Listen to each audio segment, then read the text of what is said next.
Joe, welcome to the Way of Champions, man. I'm so glad we were able to find some time and get you on. Thanks for having me. This has been a long time in the making, so fun to be here. Yeah, well, I'm a big fan of all you do, and just maybe this whole idea of doing hard things and how important that is. Why is that for you, like the essence of who you are and what you do? I was in my office today and somebody came in from MIT and they invented a new shoe leg assist machine. So you put on these shoes, you wrap this thing around your calf, and you've only got to do, 40% of the work to walk.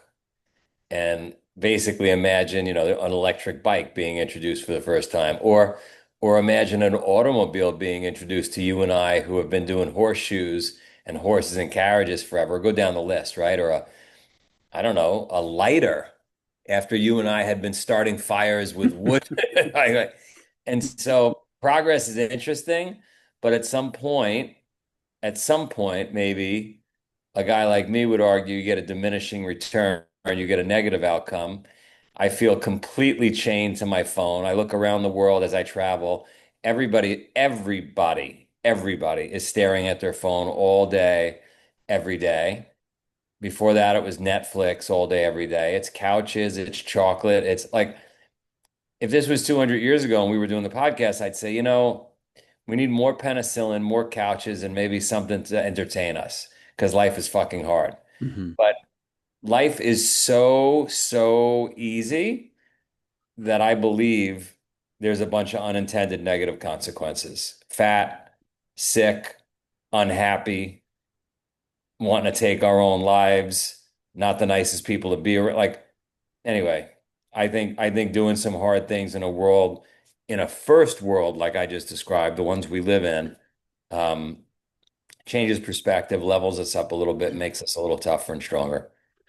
Yeah, when I started Changing the Game project 13 years ago, first couple blogs I wrote, they'd be read by my mom, my dad, and a couple friends. And the first one that I wrote that like really resonated and took off, it was called More Important Than Talent. And it was basically the willingness to suffer, Mm. right? That like the people, from my space in the athletic space, in the sports, professional sports, college sports, the people who make it are the ones who are willing to suffer. And it doesn't matter how fast you run, how high you jump. Eventually, someone who runs just as fast and jumps just as high and is willing to suffer a little bit more is going to beat you, aren't they? So I'm seeing that play out real world with some of my kids right now and their teammates. And for me, it's a look behind the curtain that I normally don't have, that you've had your most of your career.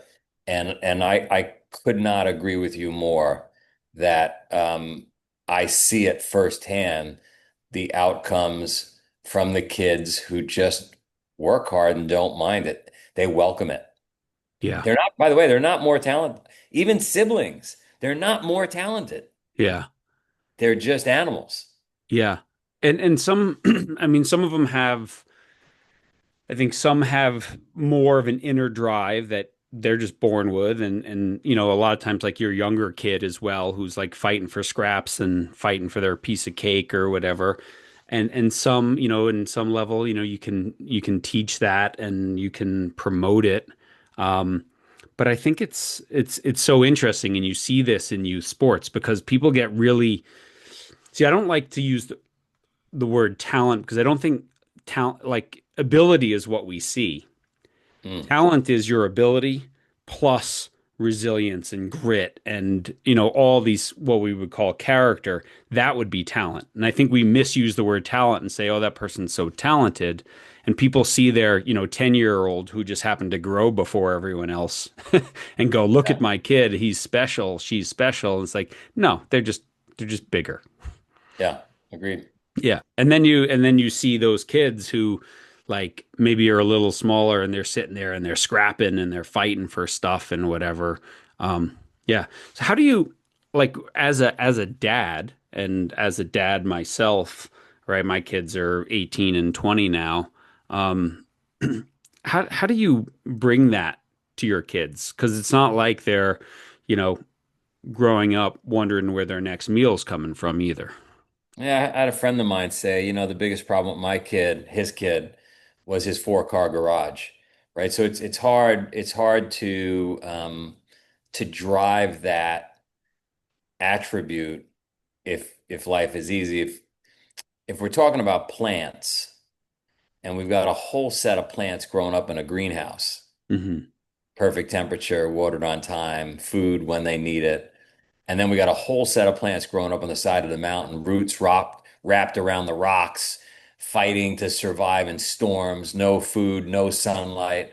Like the ones that survive on the side of the mountain are going to have that attribute you're talking about.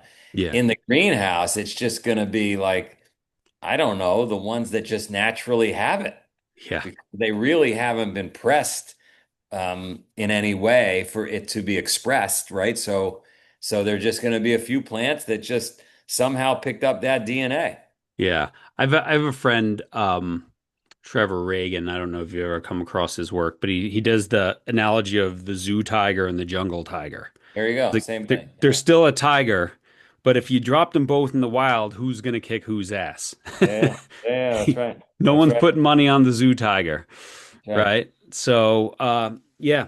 Can you tell? A couple of years ago, you were on Joe Rogan's podcast, and you told a great story about first of all being tired of your kids wanting to play video games, and doing a little boot camp for them and a couple of their friends. Can you tell that story? Yeah, so every year we put on what we call Death Camp up on the farm. It takes place last 2 weeks of June. It's been going on, God, it's going on a long time. And it's really just friends and family. It's grown to about 100 kids, but selfishly we do it for our kids. And we try to get them out of the zoo during those 2 weeks and we try to put them in the wild. And we learned a lot along the way each year. Like, oh my God, we had no idea the phones were so addictive. They'd rather have the phones than like a treat after eating clean and burning 14,000 calories a day. They're choosing the phone over a treat. Oh my God. When they talk to their parents, they start crying, but they weren't crying before they spoke to their parent. Like, so, but that's a trigger, and they're trying to pull a lever and they're trying to escape. Yeah. And so I know we learned it's really this unbelievable experiment that we weren't planning on performing that's really taught us a ton. And in the process has taken the kids out of the zoo. Some of those kids who've come back every year and are now, kids going to West Point that had no intention of going to the military Mhm. or going to some great school or able to stand on their own away from their family before normal kids do. Like, so we've seen some unbelievable results simply by putting them in the wild for 2 weeks. Yeah. Yeah. And like you told the story of like, some kid texting his dad like this guy's insane. That was the best. That's Bernie and his son, unbeknownst to us, his son had the phone and was texting my friend and Yeah. his mom and saying, "Listen, you got to get me out of here. This is prison. This is terrible." And my friend was not taking the bait. Just kept saying to his kid, "Well, it sounds like a Peloton course. You'll be fine. You'll get a six pack." And the kid was losing his shit on the return texts. But again, I didn't know any of this was going on, but then got the text from the dad. I could not stop laughing. Yeah, pretty funny. It's a great story, and it's like, I mean, a couple things there. Like, yeah, number one, right? Just kids and phones and the anxiety of it. I mean, my daughter who's 20 now. I remember when we didn't let her get a phone till she was 14, right? She was the last one of her friends. And I remember she was like 12, 13. She was so mad. And she's like, Dad, when did you get your first cell phone? I was like 32, you Yeah, know? So yeah. it was like this such a thing. She's like, oh, okay. It was a But setup. Yeah, both of my kids have since thanked us for yeah, not letting them get a phone early on. And we never owned video games, right? It was like, if you're bored, that's a good thing. yeah, Figure it out, get a hobby. And they play guitar and they draw. And my son loves photography. And like my daughter's a voracious reader. Like, you know? Mm, So much better. mm. Love it. So much better. Um, so how do you like what do you recommend to a parent who's like, man, I can't get my kid to do hard things. They give up because I think like the story of your friend Bernie is so important because the whole lesson and everything his son was going to get from that week would have been undone by him going, "Oh my God, let me solve your problem for you," And there were right? some, by the way, there's been some parents over the years that have come in and rescued their kids. Yeah. And I feel bad for that situation because you're actually hurting the kid. Yeah. And so for the parents out there that are saying, well, my kid won't do hard things. Well, number one, are you doing hard things with them? Yeah. Are you making it non-negotiable? Like, Yeah. like if you say to them, hey, tonight we're eating chicken and broccoli. We got organic chicken and broccoli. And the kid pouts and says, I'm not eating that. Your answer is, well, then don't eat. Yeah. Your answer is, let me make 14 other types of meals until you accept one. Yeah. Because that's not real life. That's not real life. Yeah. Right? We Can you used imagine? Can you imagine the lion in your earlier example running in the field and seeing a gazelle and turning to his buddy and saying, yeah, I don't like gazelle. Let's sick go of get some. gazelle. Yeah, let's go get something else. Let's go get something else. Yeah, no, I mean it was so funny. This was we would have arguments, not arguments, but discussions with friends with our kids growing up, um, because it was the same thing. This is what's for dinner, and if you don't want to eat, don't eat because you're not going to starve to death tonight and you'll be fine in the morning. Yep. You'll just be Yeah. hungry, right? Yeah. And we would have friends going like they'd go to our friend's house and they'd be like, "Well, what can we make your kid for dinner?" I'm like, "Whatever the heck you're going to eat." Right. If they Right. don't eat, it's fine. I'm not going to be mad at you. That's my kid's decision not to eat, you Yeah, know? exactly. So Exactly. it it's such an important thing. Talk about like your journey to Spartan and everything you do. I mean, you started your own business what when you were 17, 18, cleaning pools? 12. 12. Oh, geez. Yeah. Okay. Yeah. Yeah. And It was a then really to young Wall age. Street. Then I started cleaning pools. I ran that for over 10 years, sold it, went to Wall Street, built a firm on Wall Street for, call it 12 plus years, and then started Spartan. Um, and, now God, I mean, it's been 25 years with Spartan, but I had a leg in Wall Street while I was doing this and then jumped ship. This is a hard business, but the most rewarding business because you get people saying, hey, I'm back with my husband. I'm back with my life. I lost 200 pounds, gave up drugs, gave up drinking, didn't kill myself. And that's a really rewarding profession when you're lucky enough to get paid that way. Yeah. And no one says that when you're like a financial guy. No, no, they Probably they the they opposite. say they say I'm not going to give you any more business because the pizza did not show up on our trading desk until 12:01 and it was supposed to be here at 12. Click. Yeah. Yeah. So different. Spartan, I mean, like you said, it's a super hard business and it's not like you like had this like you had to basically almost invent an industry, right? Or invent a race and then find people who were I don't want to say crazy enough, but interested enough to do something like this. How did it start and when because for years I know you're just like how you know working one job to pay for this thing. Yeah, 25 years ago, 26 years ago, year 2000, I had the idea. I was competing from the mid 90s in all these events, crazy events all around the world, and I loved it. And anybody I roped in um, enjoyed a transformation like I just described. And Yeah. it was incredible to do. You hated it when you were doing it, but when, you know what I mean? When you got, it was like, wow, that was awesome. So when I started, the world really wasn't ready for it yet, number one. Number two, social media really didn't exist. So it, Hmm. it was tough to go viral, which I didn't even realize I needed to do because social media didn't exist. Number three, I would say what we were selling is not something the world naturally buys. Hmm. The world naturally buys, shoes that make you walk easier or televisions that, plop you on the couch longer. or whatever, fill in the blank. And so we sell hard, commitment, discipline, don't eat the cookie, go to bed early. Who the hell wants to buy that? Yeah. And so here I was loving what I was doing, thinking it's a business, but really, really going uphill without shoes on, trying to sell this product, this service.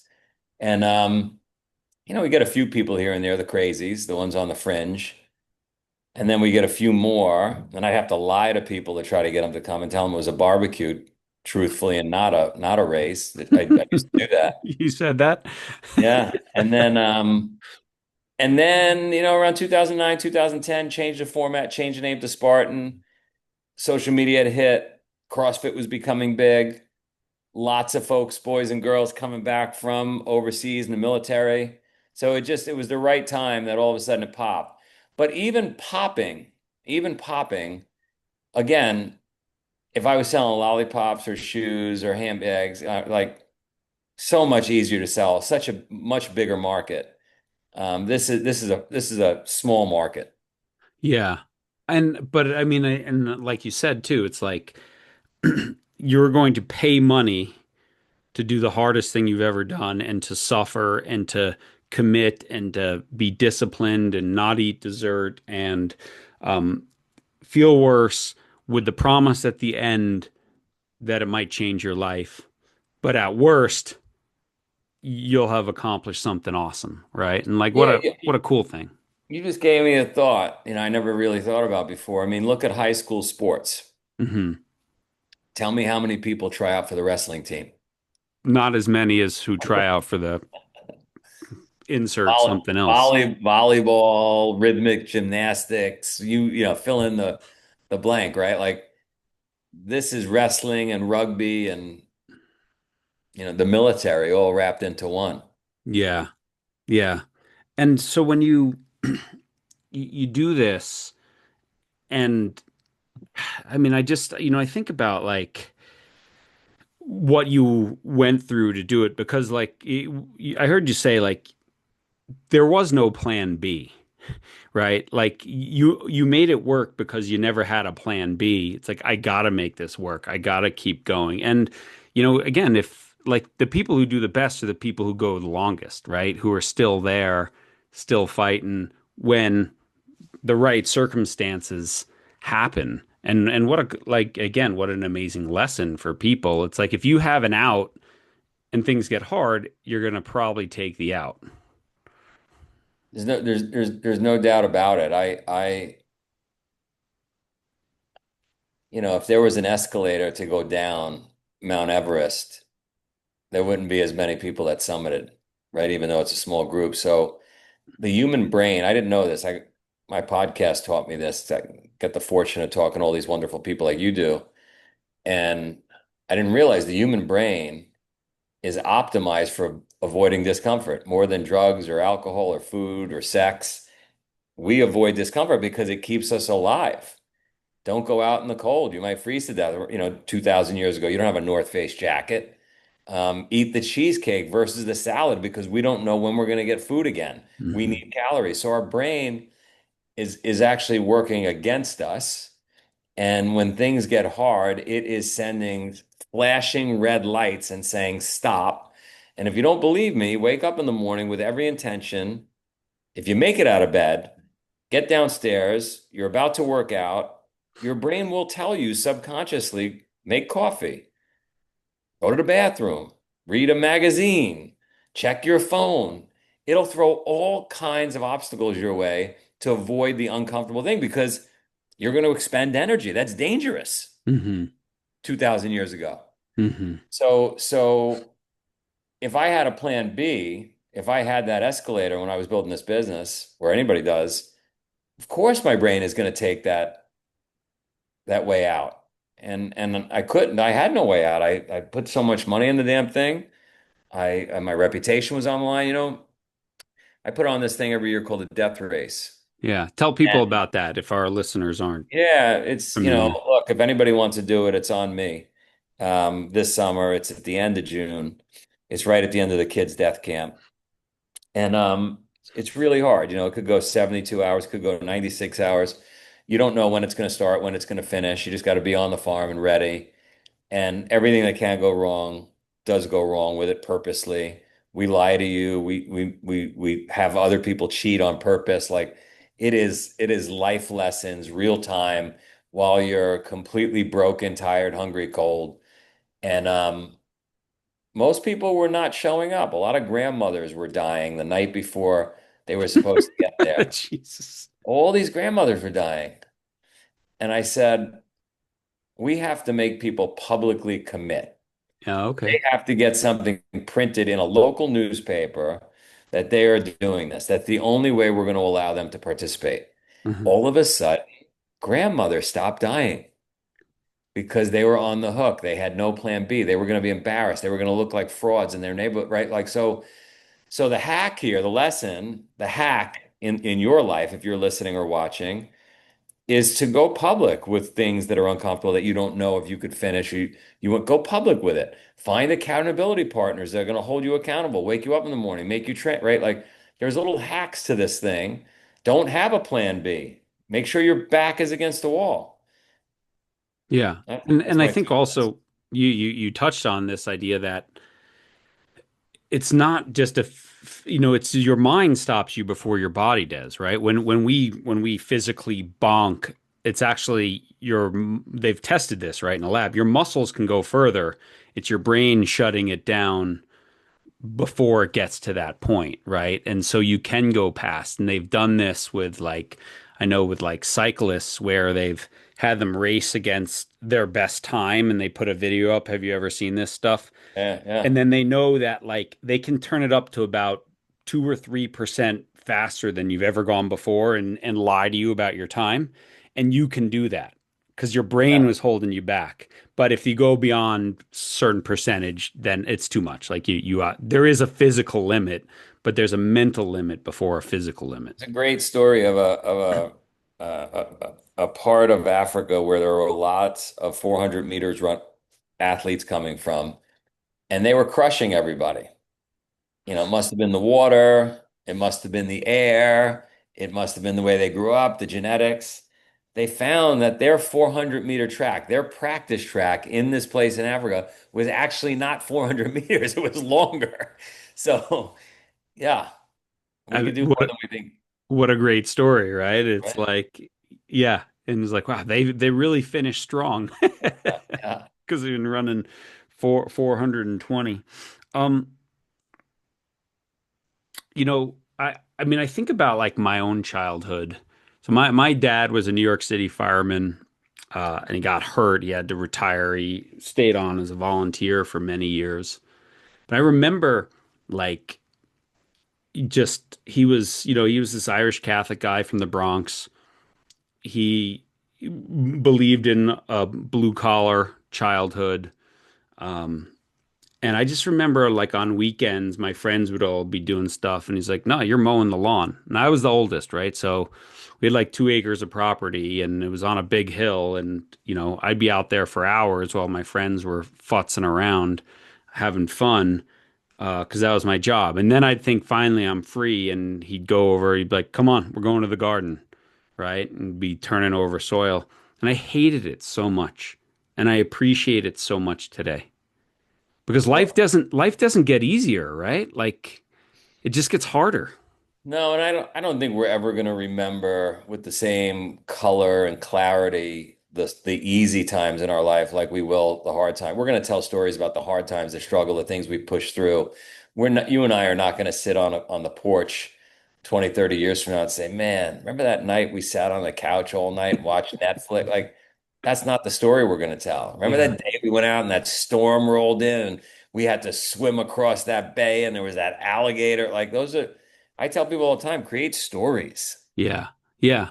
I don't know if you're familiar, there's a college basketball coach named Carol Lawson. She's the national team coach now. She's at Duke.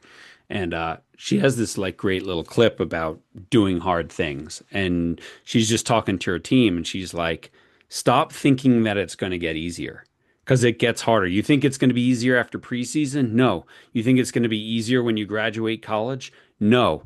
You think it's going to be easier when you become a parent? No. it only gets harder. And your job is to learn how to do hard things well, right? And I'm so happy you're telling me this because my friend is Grant Hill. yeah, yeah, And Grant Hill is a famous basketball player, comes out of Duke. yeah, And I just made him a jacket and I put on it "Do Hard Things" on the sleeve, but I did not know what you just told me. So yeah. that is going to be so on brand for him. Hmm. He's connected, he's heavily connected to Duke, obviously. Yeah. I mean, we just had a guy, Shane Battier, also Duke basketball player. And he told us a story on the podcast about when Duke, they're national champions. He's the player of the year. There's a culture and he's surrounded by people of this is how you behave every day, championship behaviors. He's like, I actually got to the NBA and it wasn't like that. And I stood up, Mm, in a locker room as a rookie and said, this isn't good enough. And they told me, shut up, rookie, go sit down. But he said what he did was him and another rookie who were like, this isn't right. They just started showing up early. They just started staying after. They just started doing more. And they said, first it was two of them, then it was four of them, then it was six of them. And all of a sudden, it becomes less comfortable to be the guy going, shut up, rookie. yeah, I love that. I love that. Yeah. So these are important things. Now, I show that video to the Carol Lawson video to parents. And I'm like, does anybody disagree with this? Right. And no one raises their hand. Of course not. Right. And I'm like, then what are you doing to your kids whenever 100%. coach is hard? Right. 100%. But remember, there's a good chance that my brain and your brain and parents' brains are wired from 10,000 years ago where it was dangerous for the kid to do hard things because that those were really hard things. And so we're just in protective mode. It's just now we're protecting them from Uber Eats and animal crackers. Video games. Yeah. Yeah. Instead of a A lion. saber-toothed tiger. Yeah. Yeah. But like, how do I don't know quite how to ask this, but this is so important because I think as a parent, when your kid's born, you've been there, like you have this beautiful, fragile thing that you like love more than anything you've ever loved in your life, and you protect them for so long because they need your protection. I think one of the hardest things of parenting is learning when to let them be on the jungle gym with the chance of falling. Yeah. Yeah. Yeah.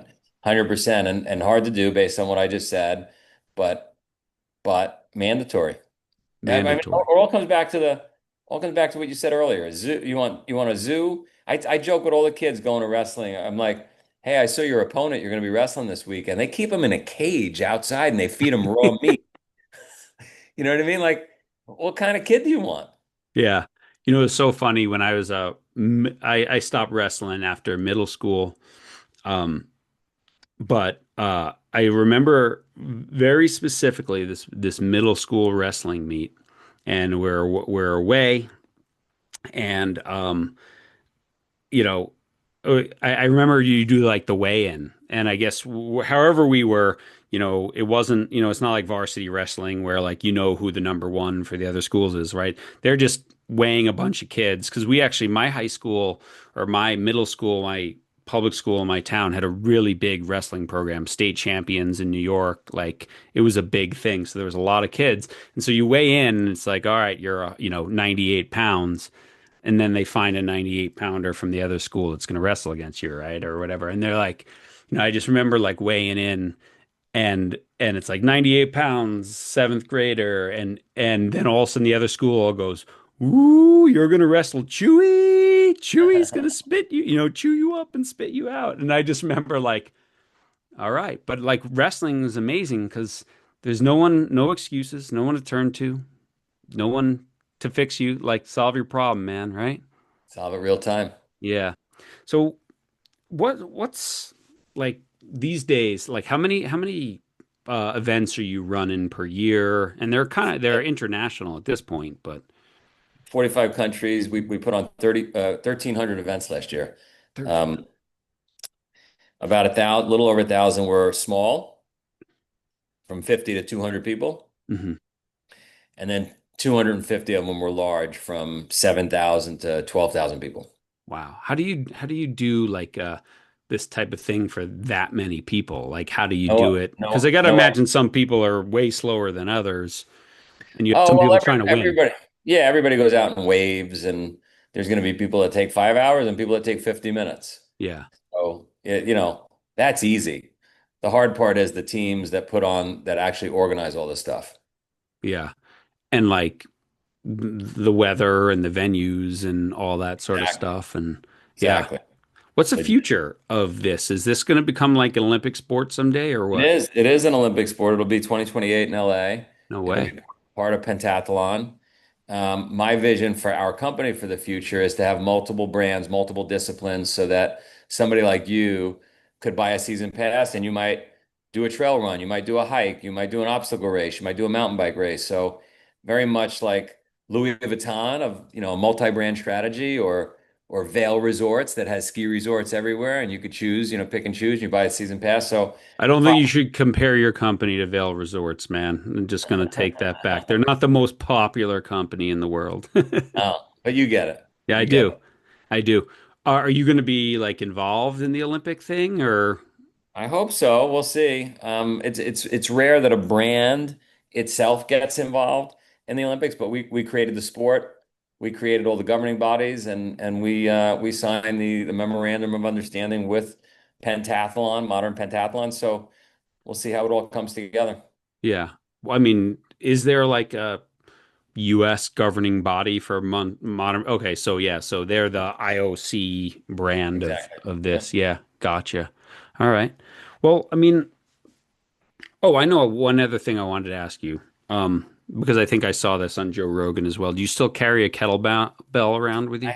I'm embarrassed to say I don't carry it anymore, and the reason I don't, I hate excuses, is I don't know when it was around the pandemic, a couple of years into the pandemic, but it became very hard to travel with it. Yeah. And they would confiscate it very often. And so if I was coming to see you, I would show up to the meeting and you'd be expecting the kettlebell because I was going to be on a podcast, you're going to do a story. And I didn't have it because American Airlines confiscated the damn thing. And then they would ship it 2 weeks later back to Boston. And then my assistant was losing her mind because I kept buying kettlebells, and then kettlebells were, anyway, it was a whole logistical nightmare of kettlebells. Can you just tell people why that started, how that started? Because I think it's a cool story. Yeah, I was helping a guy who was 696 pounds. He moved to our farm in Vermont, and we were helping him lose weight. Our goal was to get him down to 300, and we did over an 18-month period. And to motivate him, I said, as you lose weight, I'll carry weight. So I started carrying weight, and that ultimately led from a sandbag to a kettlebell. And, it became my shtick. And by the way, it's an awesome way to stay in shape when you're carrying a kettlebell everywhere you go. I can only imagine. And Yeah. I think the story was like, didn't you like ask your wife to get you a 20 pounder and she got you 20 kilos? KG. Yeah. It was 40 something pounds, and it was a lot different than 20 pounds. Now, like, would you check this thing on an airplane or would you like try to carry it Every on? every country in the world treated it differently. So in Japan, they would wrap it perfectly, and a woman in high heels would try to carry it over and put it on the conveyor belt. In China, they let me carry it on a plane. In India, they would stick it in somebody else's suitcase that I had to then explain why my kettlebell was in their suitcase. In the Middle East, they would say inshallah, which meant it was up to God whether I was going to see it again. In the US, they would throw it on a conveyor belt. And so if I happen to be at JFK Airport where there's a two-story conveyor belt, you would hear this thing come flying down, dent the stainless steel, almost take out a customs officer. So it just depended where I was. Yeah, I can understand why they were confiscating some of them. Like, come on, man, seriously? Yeah, Yeah. it's a great story. Um, yeah. What is I guess two pieces, right? First, like we have a lot of coaches that listen to this. What is your advice for coaches when they encounter the kids or the parents who aren't willing to do hard things? Like, how do you navigate that? Well, you've got to show them the benefits. Hopefully you've got some sort of, legacy where you're showing them that look at the schools the kids are getting into, look at the kinds of kids we're producing. You got to sit them down and get them bought in and just say like this, these are our standards. We don't rise to the level of our expectations in this sport, and we fall to the level of our standards, very much like the rookies story you mentioned. So you've got to set standards. You got to probably laminate it, put it on the wall. The parents have to read it, they have to sign it, and people are either in or out. And Yeah. before you know it, if you're Duke basketball or fill in the blank, Indiana football, everybody's clamoring to be on that team. But you might suffer for 3 or 4 years until you've created that reputation. Yeah. And again, this idea of like do hard things, and it's not for everyone, but it's like I think like you said, be really clear up front, just like you were with your Vermont death camp. Like this is what you're signing up for. We're Yeah, gonna and if you're a coach and you're listening to this, I guarantee you'll do more business, you'll have more athletes, more parents if you keep the door closed and you make people fight to get in. yeah, yeah. What's your advice for parents? What's your advice for parents who are pulling back when their kids facing hard things? I would say the advice to parents that are not believing in the hard things, you better buy a zoo in your neighborhood because that's where your kid's going to have to work. Yeah, And yeah, they're not going to be ready for the wild when they yeah, become adults. yeah. Um, did you have any like you said you had kids at your camp that would come in or parents that would come take their kid. Um, did you try to have sit downs with them or and just like what would you say to them and And how, and it's kind of refreshing. It's sad, but it's refreshing that many years later, 5, 6, 7 years later, they come back and say, "Hey, we were wrong." yeah, So, like we know, you people listening to this podcast, you and I know it's the right thing, but again, alarm bells are going off in your brain because you're trying to protect your kid. yeah. And like again, your event or your thing, like this is done in an environment of like love and respect and this is good for your kid. This isn't like bullying, abuse, scaring the hell out of them. It's Thousand, just like, thousand, 1,000%. yeah, yeah. What's your advice for an athlete who's trying to do something hard and can't get over the hump? Mm. I guess you got to put your neck on the line. You're going to have to go public with whatever your goal is and force yourself to do the work so that you're not embarrassed, right? You can't create a goal in the dark that nobody knows where there's no consequence to it because as we said earlier, you could back out of it. But, burn the boats, go public. Here's my goal. I'm going to win the state champion, whatever the thing is. And then that'll force you to do the hard work you just naturally don't want to do. Yeah. Yeah. I love that. I love this idea of going public, like Yeah. some sort of statement, some sort of accountability partner, because no one has a good day every day, right? Every single athlete in the world, the best of the best, have days where they don't want to do stuff. I've been waiting 5 years for one good day. I know the feeling sometimes for sure. Joe, anything else you wish I asked you, or any sort of thing that you want to just leave our audience with before we sign off? And then I want you to like tell people how they can sign up for their first race or connect with everything Yeah, you're doing. shoot me an email or shoot you an email if they're interested in coming out, bringing their teams out, and do any of our events. It's on us, no charge, because they know you. So you can reach out to all these coaches, whatever. My email is joe@spartan.com. They know what your email is, hopefully, and don't not take advantage of that opportunity. Yeah, Use it. And then as far as your life goes, I'd say all the things you've been saying. Wake up early, eat more salad, eat less processed food, drink more water, go to bed early, get off the phone, and sweat. and sweat, and do no. You'll never regret doing hard things. Amen to that. Joe, thank you so much for being on the Way of Champions, man. This was great. Thanks for having me. Thanks everyone for listening. Thanks again to Joe Sena. As he said, Joe at Spartan.com. You want to do a race, you want to take one of your teams that you're coaching and do a race in your area and do some really hard stuff. What an amazing bonding thing. What an amazing thing to train for. I think that's super cool. So thank you, Joe, for that super generous offer. He's just trying to get people out there to do hard stuff. Because if we have more kids, more coaches, more of us doing hard things, the world's going to be a better place. And I really love this idea as well of like state it publicly, put it in the paper, get an accountability partner, right? Yell to the rooftops, I'm going to do this if you need to do something hard, and make yourself accountable so you can't, as he said, take the escalator down from the top of Everest. All right. Thank you to our Patreon podcast champions. Thank you to Sprocket Sports. Thank you to all of you again. If you're interested in uh, bulk book orders, John at changingthegameproject.com, or bulk membership, club membership for our members site on Changing the Game Project, just send me an email. All right. And send me an email to get you signed up for a Spartan race as well. All right. Remember, everyone, your influence is never neutral. Never. And the more aware of your influence you are, the more powerful it is. So go out there, do some hard things this week. Be a role model for others to do hard things. See you again next week, everyone.